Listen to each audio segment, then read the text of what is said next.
पूरग्रस्तांना मदतीचा हातही दिला जातोय, तो कसा पाहूया। सोलापूरच्या माढ्यातल्या पूरग्रस्तांना मिनल साठे आणि अजित पवार यांच्या राष्ट्रवादीने केली मदत। 100 कुटुंबातील 600 जणांसाठी माढा उंदर गावात मदत केंद्रांची उभारणी। पूरग्रस्तांची राहण्यासह जेवणाचीही मोफत व्यवस्था।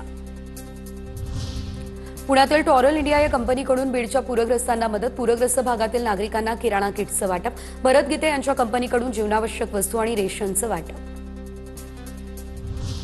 पूरग्रस्तांच्या मदतीसाठी शेगावच्या गजानन महाराज संस्थानचा एक मोठा हातभार। संस्थानकडून 1 कोटी 11 लाख रुपयांचा धनादेश मुख्यमंत्री सहायता निधीकडे जमा।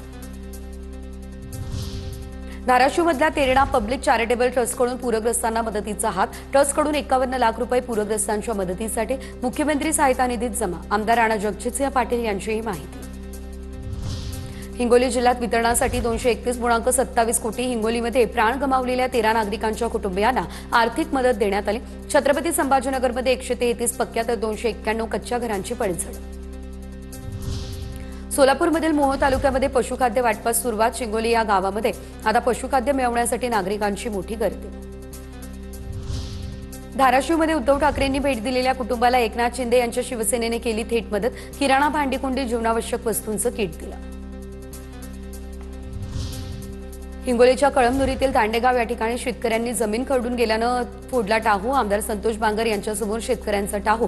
लवकरात लवकर मदत देऊ असं बांगर यांचं आश्वासन। स्वखर्चातून शेतकऱ्याला त्यांनी आर्थिक मदतही केली। पूरग्रस्त नागरिकांना दिलासा देण्यासाठी मंत्री छगन भुजबळ थेट पुराच्या पाण्यात उतरले।